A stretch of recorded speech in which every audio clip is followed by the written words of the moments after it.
എല്ലാവർക്കും നമസ്കാരം. നിങ്ങളൊരു ഓഡിയോ പ്രേമിയാണെങ്കിൽ ശബ്ദത്തെക്കുറിച്ചുള്ള ഏറ്റവും ബേസിക്കായ കാര്യങ്ങൾ അറിയേണ്ടതുണ്ട്. ഒരു ആംപ്ലിഫയർ ഡിസൈൻ ചെയ്യുമ്പോഴും സ്പീക്കർ ഡിസൈൻ ചെയ്യുമ്പോഴുമെല്ലാം ഇത്തരം ബേസിക്കായ കാര്യങ്ങൾ നിങ്ങളെ ഏതെങ്കിലും വിധത്തിൽ സഹായിക്കും. ശബ്ദവുമായി ബന്ധപ്പെട്ട കുറച്ച് കാര്യങ്ങൾ സങ്കീർണതകൾ പരമാവധി ഒഴിവാക്കിക്കൊണ്ട് ചർച്ച ചെയ്യാനാണ് ഉദ്ദേശിക്കുന്നത്. എന്താണ് ശബ്ദം? ശബ്ദമില്ലാത്തൊരു ലോകത്തെക്കുറിച്ച് നമുക്ക് ചിന്തിക്കാൻ സാധിക്കുമോ?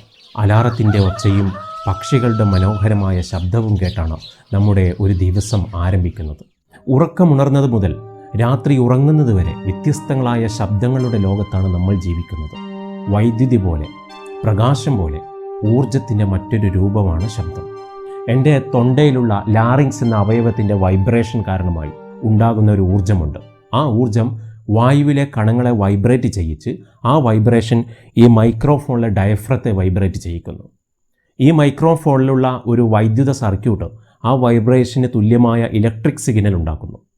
ആ ഇലക്ട്രിക് സിഗ്നലിനെ ഡിജിറ്റൽ സിഗ്നലാക്കി മാറ്റി ഫോണിൽ സൂക്ഷിക്കുന്നു. നിങ്ങളത് പ്ലേ ചെയ്യുന്ന സമയത്ത് ആ ഡിജിറ്റൽ സിഗ്നലിനെ അനലോഗ് ഇലക്ട്രിക് സിഗ്നലാക്കി മാറ്റി നിങ്ങളുടെ സ്പീക്കറിനെ വൈബ്രേറ്റ് ചെയ്യിക്കുകയും അത് വായു വഴി നിങ്ങളുടെ ചെവിയിലെത്തി ചെവിയിലെ ഡയഫ്രത്തെ വൈബ്രേറ്റ് ചെയ്യിക്കുകയും ചെയ്യുന്നു. അവിടെയുള്ള സങ്കീർണങ്ങളായ അവയവങ്ങൾ ആ വൈബ്രേഷന് തുല്യമായ ഇലക്ട്രിക് സിഗ്നൽ ഉണ്ടാക്കി തലച്ചോറിലേക്ക് അയക്കുന്നു.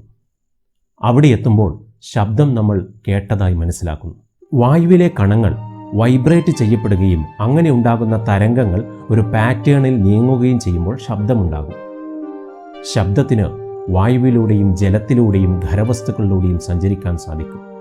എങ്കിലും നമ്മൾ സാധാരണ കേൾക്കുന്ന ശബ്ദമെല്ലാം വായുവിലൂടെ തന്നെയാണ് സഞ്ചരിക്കുന്നത്. ശബ്ദതരംഗങ്ങൾ വായുവിലൂടെ നീങ്ങുമ്പോൾ വ്യത്യസ്ത ഫ്രീക്വൻസികളിൽ അത് വൈബ്രേറ്റ് ചെയ്യുന്നു. ശബ്ദത്തിലെ ഊർജ്ജരൂപം തരംഗരൂപത്തിലാണ് സഞ്ചരിക്കുന്നത്. സാധാരണയായി രണ്ട് വിധത്തിലാണ് തരംഗങ്ങൾ സഞ്ചരിക്കുന്നത്. നമ്മൾ ബീച്ചിൽ നിൽക്കുന്ന സമയത്ത് നമ്മുടെ അടുത്തേക്ക് വരുന്ന തിരമാലകളെ കണ്ടിട്ടില്ലേ? ആ തരംഗങ്ങൾ സഞ്ചരിക്കുന്നത് കടലിൽ ദൂരെയുള്ള ഒരു തോണിയെ ശ്രദ്ധിച്ചാൽ മനസ്സിലാകും. തോണി ഉയരുകയും താഴുകയും ചെയ്യുന്നത് കാണാം. അതായത് ഈ രൂപത്തിലുള്ള ഒരു ചലനമാണ് ഒരു തിരയിലെ തരംഗങ്ങളിൽ സംഭവിക്കുന്നത്.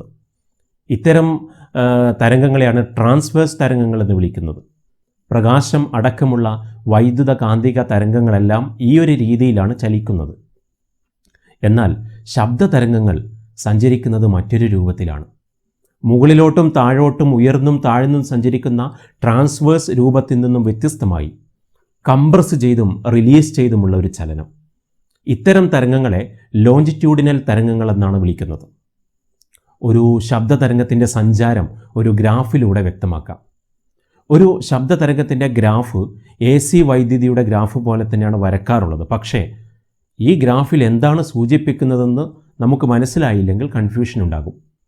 ഈ ഒരു ചിത്രത്തിൽ കുത്തുകളായി കാണുന്നത് വായുവിലെ കണങ്ങളാണെന്ന് മനസ്സിലാക്കുക. ഈ കണങ്ങളെ കംപ്രസ് ചെയ്യുകയും റിലീസാക്കുകയും ചെയ്തുകൊണ്ടാണ് ഒരു ശബ്ദതരംഗം സഞ്ചരിക്കുന്നത്. ഈ ഗ്രാഫും വായുവിലെ കണങ്ങളുടെ ചിത്രവും ഒന്നിച്ചു വെച്ച് നോക്കിയാൽ കാര്യം കുറച്ചുകൂടി വ്യക്തമാകും. ഈ ഗ്രാഫിൽ മുകളിലോട്ടേക്ക് ഉയർന്നു വരുന്ന ഭാഗം സൂചിപ്പിക്കുന്നത് വായുകണങ്ങൾ കംപ്രസ് ചെയ്യപ്പെട്ട കാര്യമാണ്. ഈ ഗ്രാഫിൽ താഴോട്ടേക്ക് പോകുന്ന ഭാഗം സൂചിപ്പിക്കുന്നത് വായുകണങ്ങൾ റിലീസ് ചെയ്യപ്പെട്ട കാര്യമാണ്. ഈ രൂപത്തിലാണ് ഈ ശബ്ദം സഞ്ചരിക്കുന്നത്. ഒരു ശബ്ദതരംഗം വായുവിലൂടെ മാത്രമല്ല സഞ്ചരിക്കുന്നത്, വെള്ളത്തിലൂടെയും ഖരവസ്തുക്കളിലൂടെയും അത് സഞ്ചരിക്കുന്നു. അതുമാത്രമല്ല രസകരമായ കാര്യം, ശബ്ദം വായുവിൽ സഞ്ചരിക്കുന്നതിനേക്കാൾ എത്രയോ മടങ്ങ് വേഗതയിൽ ഖരവസ്തുക്കളിലൂടെയും വെള്ളത്തിലൂടെയും സഞ്ചരിക്കുന്നു. എന്തുകൊണ്ടാണ് ഇങ്ങനെ സംഭവിക്കുന്നത്?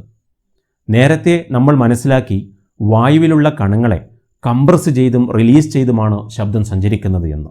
ഈ കണങ്ങൾ ഖരവസ്തുക്കളിലും വെള്ളത്തിലുമുണ്ട്. ഇവ വായുവിൽ ഉള്ളതിനേക്കാൾ വളരെ കൂടുതലാണ്.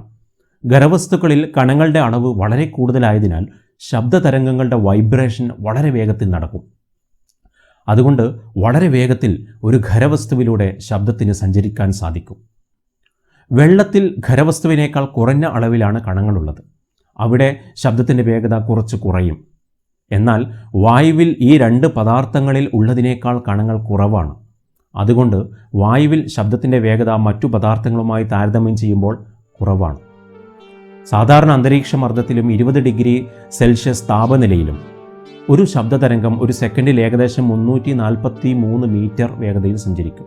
എന്നാൽ ഇതേ താപനിലയിൽ ഒരു സ്റ്റീലിലൂടെ സെക്കൻഡിൽ 5960 മീറ്റർ സഞ്ചരിക്കും.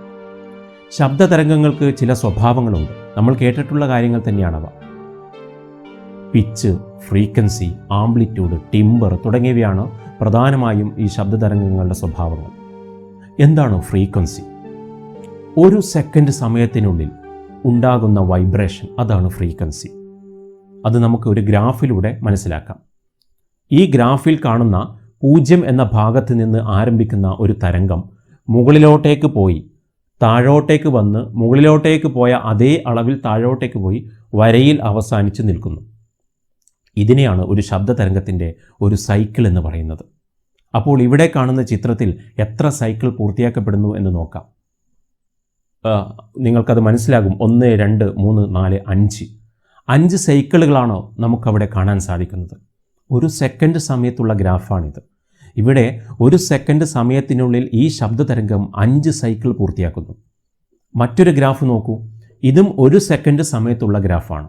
ഇവിടെ നമുക്ക് 10 പൂർണ്ണ തരംഗങ്ങളെ കാണാം. ഇവിടെ ഒരു സെക്കൻഡ് സമയം കൊണ്ട് 10 സൈക്കിൾ പൂർത്തിയാക്കുന്നു. അപ്പോൾ ഒരു സെക്കൻഡ് സമയം കൊണ്ട് എത്ര ശബ്ദ തരംഗങ്ങൾ ഉണ്ടാകുന്നുണ്ടോ അതിനെയാണ് ഫ്രീക്വൻസി എന്ന് പറയുന്നത്. ഇതിനെ അളക്കാൻ നമുക്കൊരു യൂണിറ്റ് വേണം. ആ യൂണിറ്റിൻ്റെ പേരാണ് ഹെഡ്സ്. ഫ്രീക്വൻസിയുടെ അളവ് പറയുന്ന യൂണിറ്റിൻ്റെ പേരാണ് ഹെഡ്സ്. ഇവിടെ ഫ്രീക്വൻസി എന്താണെന്ന് നമുക്ക് മനസ്സിലായല്ലോ. ഒരു ശബ്ദ തരംഗം ഏതെങ്കിലും ഒരു മാധ്യമത്തിലൂടെ നീങ്ങുന്ന സമയത്ത് ആ മാധ്യമത്തിൻ്റെ ഓരോ കണങ്ങളും ഒരേ ഫ്രീക്വൻസിയിൽ വൈബ്രേറ്റ് ചെയ്യുന്നുണ്ട്. തീർച്ചയായും ഓരോ കണികയും വൈബ്രേറ്റ് ചെയ്യുന്ന ഫ്രീക്വൻസി എന്നത് ശബ്ദതരംഗത്തിൻ്റെ യഥാർത്ഥ ഉറവിട ഫ്രീക്വൻസി ഉണ്ടല്ലോ, ആ ഉറവിട ഫ്രീക്വൻസിക്ക് തുല്യമാണ്. ഉദാഹരണമായിട്ട് 100 ഹെർട്സ് വേഗതയിൽ വൈബ്രേറ്റ് ചെയ്യുന്ന ഒരു ഗിറ്റാറിൻ്റെ സ്ട്രിങ് മുറിയിലെ വായുവിലെ കണങ്ങളെ 100 ഹെർട്സ് ഫ്രീക്വൻസിയിൽ വൈബ്രേറ്റ് ചെയ്യിക്കുന്നു. നമ്മുടെ തലച്ചോർ ആ ശബ്ദം 100 ഹെർട്സ് ശബ്ദ തരംഗമായി മനസ്സിലാക്കിയെടുക്കുന്നു. ഇങ്ങനെ വളരെ കൃത്യമായി വരുന്നത് കൊണ്ടാണ് സംഗീതമൊക്കെ നമുക്ക് കൃത്യമായിട്ട് ആസ്വദിക്കാനും മനസ്സിലാക്കാനും സാധിക്കുന്നത്. ജീവികളുടെ ചെവികൾ വളരെ സെൻസിറ്റീവായ ഒരു അവയവമാണ്. വായുവിൻ്റെ മർദ്ദത്തിലുണ്ടാകുന്ന വ്യത്യാസങ്ങൾ തിരിച്ചറിയാൻ ചെവികൾക്ക് വളരെ വേഗത്തിൽ സാധിക്കും. ഒരു മനുഷ്യൻ്റെ കേൾവിയുടെ പരിധി എന്നത് 20 ഹെർട്സ് മുതൽ 20,000 ഹെർട്സ് വരെയാണ്. അതായത് ഒരു മനുഷ്യന് കേൾക്കാൻ സാധിക്കുന്ന ഏറ്റവും കുറഞ്ഞ ഫ്രീക്വൻസി 20 ഹെർട്സും കൂടിയ ഫ്രീക്വൻസി 20,000 ഹെർട്സുമാണ്. ഈ ഒരു പരിധി തന്നെ ഓരോ മനുഷ്യരിലും വ്യത്യസ്തമായിരിക്കും. ഏറ്റവും അത്ഭുതകരമായിട്ടുള്ള ഒരു കാര്യമുണ്ട്.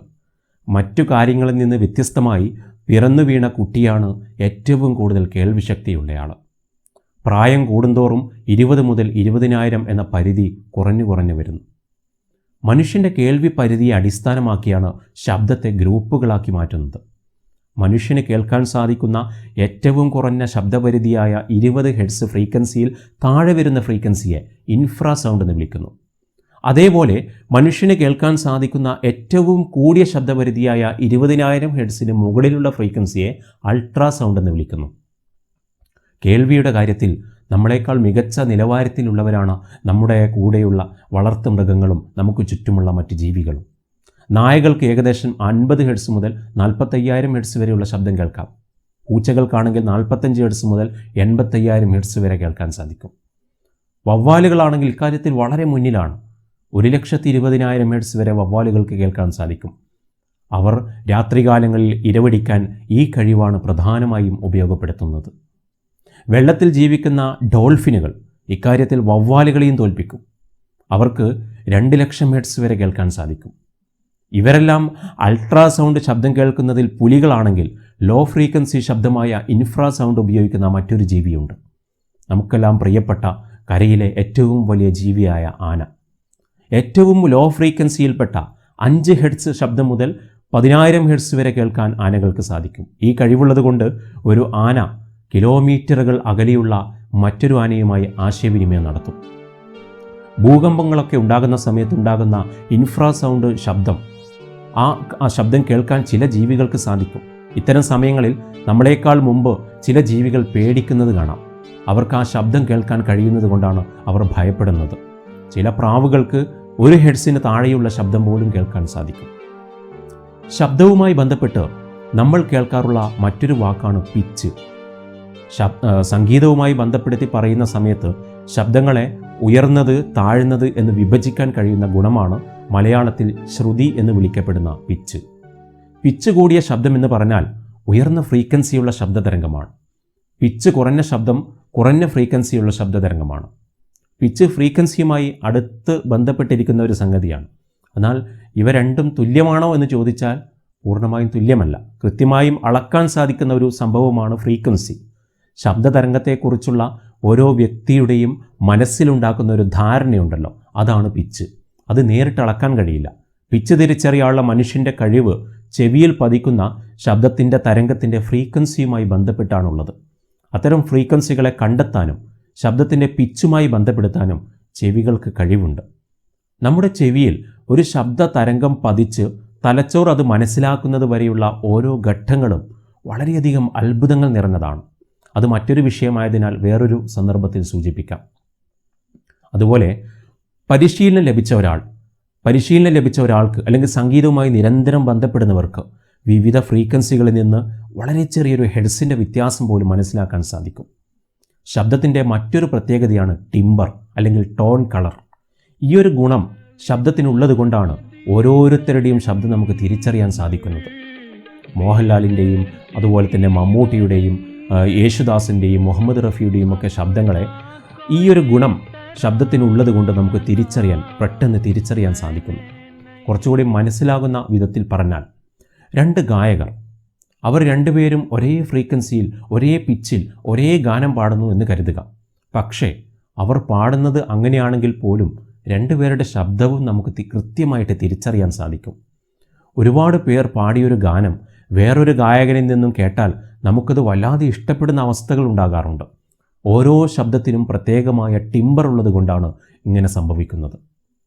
ഒരേ ഫ്രീക്വൻസിയിലുള്ള ഉപകരണങ്ങളുടെ ടോൺ കളർ മിക്സ് ചെയ്ത് പുതിയ ടോൺ കളറുകൾ ഉണ്ടാക്കാൻ സാധിക്കും.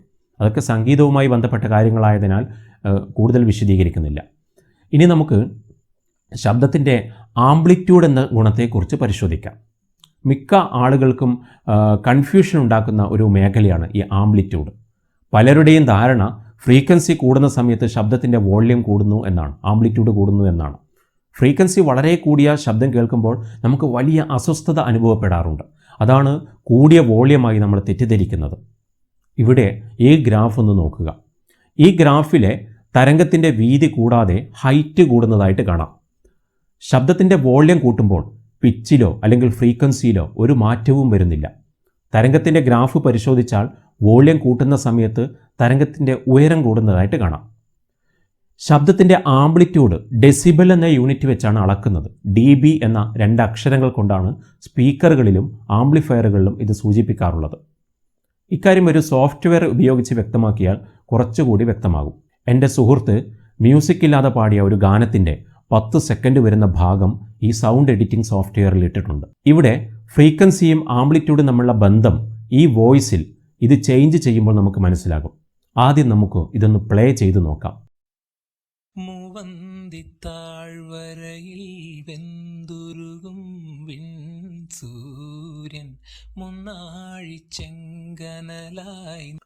ഇപ്പോൾ നിങ്ങളിത് കേട്ടല്ലോ. അദ്ദേഹത്തിൻ്റെ സാധാരണ ഫ്രീക്വൻസിയിലാണ് ഈ ശബ്ദം ഇപ്പോൾ ഉള്ളത്. ഇനി ഈ ശബ്ദത്തെ നമുക്കൊന്ന് ആംപ്ലിറ്റ്യൂഡ് ചെയ്ത് നോക്കാം.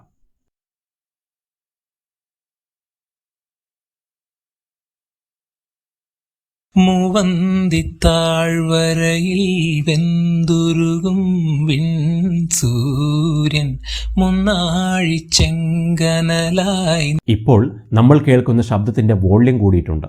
എന്നാൽ ഫ്രീക്വൻസിക്കും തരംഗ ദൈർഘ്യത്തിനും ഒരു മാറ്റവും വന്നിട്ടില്ല. ഇനി നമുക്ക് ഇതിൻ്റെ ഫ്രീക്വൻസിയെ ഒന്ന് കുറച്ച് നോക്കാം. മൂവന്തിത്താഴ്വരയിൽ വെന്തുരുകും സൂര്യൻ മുന്നാഴിച്ചെങ്കനലായി.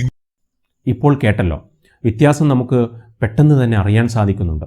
ഫ്രീക്വൻസി കുറക്കുന്ന സമയത്ത് ബേസ് കൂടിയ ലോ പിച്ചിലുള്ള ശബ്ദമാണ് കേൾക്കാൻ സാധിക്കുന്നത്. ഇനി നമുക്ക് ഇതിൻ്റെ ഫ്രീക്വൻസി ഒന്ന് കൂട്ടി നോക്കാം.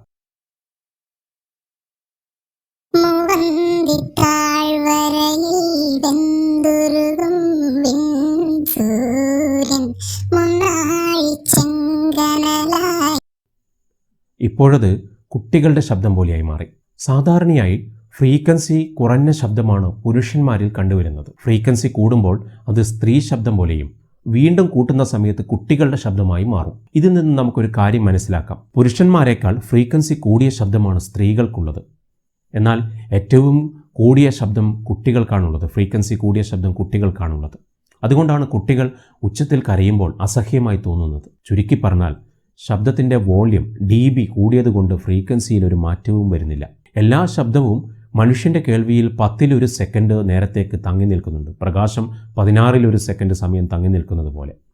ശബ്ദത്തിൻ്റെ മറ്റൊരു പ്രത്യേകതയാണ് എക്കോ.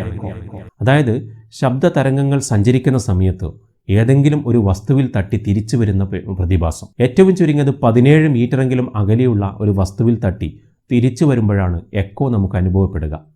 അതേപോലെയുള്ള ശബ്ദത്തിൻ്റെ മറ്റൊരു പ്രതിഭാസമാണ് ശബ്ദത്തിൻ്റെ മൾട്ടിപ്പിൾ റിഫ്ലക്ഷൻ. ഈ പ്രതിഭാസം കൊണ്ടാണ് ശബ്ദത്തിന് മുഴക്കം അനുഭവപ്പെടുന്നത്. മ്യൂസിക് പ്രേമികളെ, സംഗീത പ്രേമികളെ പലപ്പോഴും നിരാശപ്പെടുത്തുന്നതും എന്നാൽ ചില സമയങ്ങളിൽ ഗുണമുള്ളതുമായ പ്രതിഭാസമാണിത്. പലപ്പോഴും നല്ല ക്വാളിറ്റിയുള്ള സൗണ്ട് സിസ്റ്റം വാങ്ങി മുറിയിൽ ഫിറ്റ് ചെയ്താൽ ഈ പ്രതിഭാസം കാരണം ഔട്ട്പുട്ട് ക്വാളിറ്റി വല്ലാതെ കുറയുന്നത് കാണാം. കാലിയായ മുറിയാണെങ്കിൽ നമുക്കത് വല്ലാതെ ഫീൽ ചെയ്യും. സ്പീക്കറിൽ നിന്നും പുറത്തേക്ക് വരുന്ന ശബ്ദം ചുമരിലും മറ്റും തട്ടി റിഫ്ലക്റ്റ് ചെയ്യുന്നു. ഇതെല്ലാം കൂടി ചെവിയിലെത്തുന്ന സമയത്ത് നമുക്കൊരു സുഖം തോന്നാത്തൊരു ശബ്ദമാണ് നമ്മൾ കേൾക്കുക. തിയേറ്ററുകളിലും സൗണ്ട് സ്റ്റുഡിയോകളിലുമൊക്കെ ചുമരുകളും സീലിങ്ങുമെല്ലാം പ്രത്യേക രീതിയിൽ ഡിസൈൻ ചെയ്യുന്നത് ഈ ശബ്ദതരംഗങ്ങളെ പരമാവധി വലിച്ചെടുത്ത് മൾട്ടിപ്പിൾ റിഫ്ലക്ഷൻ ഒഴിവാക്കാൻ വേണ്ടിയാണ്. നമ്മുടെ വീടുകളിൽ ഇതൊന്നും ചെയ്യാറില്ല. അതുകൊണ്ട് ഹാളിലും മറ്റും ശബ്ദത്തിൻ്റെ മൾട്ടിപ്പിൾ റിഫ്ലക്ഷൻ നന്നായി അനുഭവപ്പെടും. പ്രകാശതരംഗങ്ങളിൽ നിന്നും വ്യത്യസ്തമായി ശബ്ദതരംഗങ്ങൾ റിഫ്ലക്റ്റ് ചെയ്യാൻ മിനുസമുള്ള പ്രതലങ്ങൾ ആവശ്യമില്ല. അതുകൊണ്ട് ഈ ഇഷ്ടികയായാലും മതിലായാലും മരമായാലും കുന്നായാലും ശബ്ദതരംഗങ്ങൾ റിഫ്ലക്റ്റ് ചെയ്യുന്നു. ഏതെങ്കിലും ഒരു വസ്തുവിൽ തട്ടി ശബ്ദതരംഗം പ്രതിഫലിക്കണമെങ്കിൽ അതിൽ പതിക്കുന്ന ശബ്ദതരംഗത്തേക്കാൾ വലുതോ തുല്യമോ ആയ വലുപ്പം അതിനുണ്ടായിരിക്കണം. വസ്തു അതിനേക്കാൾ ചെറുതാണെങ്കിൽ ശബ്ദതരംഗം റിഫ്ലക്റ്റ് ചെയ്യില്ല. ഈ ഒരു പ്രതിഫലന സ്വഭാവം നമുക്ക് ശല്യമായി തോന്നാമെങ്കിലും പല മേഖലകളിലും ഇതൊരു അനുഗ്രഹമാണ്. കടലിൻ്റെ ആഴമളക്കാൻ ഇത് സഹായിക്കും. കപ്പലുകൾ കടലിനടിയിലൂടെ പാറകളിലും മറ്റും ഇടിക്കാതെ മുന്നോട്ട് നീങ്ങാൻ ഇത് സഹായിക്കും. സ്റ്റെതസ്കോപ്പിൽ ഈ സവിശേഷത ഉപയോഗപ്പെടുത്തുന്നുണ്ട്. പല സംഗീത ഉപകരണങ്ങളെയും ശബ്ദത്തിൻ്റെ ഈ മൾട്ടിപ്പിൾ സൗണ്ട് റിഫ്ലക്ഷൻ സഹായിക്കുന്നുണ്ട്. ശബ്ദത്തിൻ്റെ ഇത്തരം പ്രത്യേകതകൾ മനസ്സിലാക്കിയില്ലെങ്കിൽ പല അബദ്ധങ്ങളും സംഭവിക്കും. വലിയ സൗണ്ട് സിസ്റ്റമൊക്കെ വാങ്ങി ശബ്ദത്തിൽ ക്ലാരിറ്റി കിട്ടാതാകുമ്പോൾ ആ സിസ്റ്റങ്ങളെ നമ്മൾ കുറ്റപ്പെടുത്താറുണ്ട്. അതിനു മുമ്പ് സിസ്റ്റം വെച്ച സ്ഥലം മൾട്ടിപ്പിൾ റിഫ്ലക്ഷൻ നന്നായി ഉണ്ടാകാൻ സാധ്യതയുള്ള സ്ഥലമാണോ എന്ന് പരിശോധിച്ച് ഉറപ്പുവരുത്തേണ്ടതുണ്ട്. ഈ വിഷയം വല്ലാതെ നീണ്ടുപോയതിനാൽ തൽക്കാലം ഇവിടെ അവസാനിപ്പിക്കുകയാണ്. ശബ്ദം പുറത്തേക്ക് എത്തിക്കാൻ സഹായിക്കുന്ന വിവിധ തരം സ്പീക്കറുകളുണ്ട്. അതിൽ ലോ ഫ്രീക്വൻസി കൈകാര്യം ചെയ്യുന്ന സബ്വൂഫറുകളെക്കുറിച്ച് നേരത്തെ വ്യക്തമാക്കിയിരുന്നു. ബാക്കിയുള്ള സ്പീക്കറുകളെക്കുറിച്ച് അടുത്ത വ്ലോഗിൽ ചർച്ച ചെയ്യാം. എല്ലാവർക്കും നന്ദി.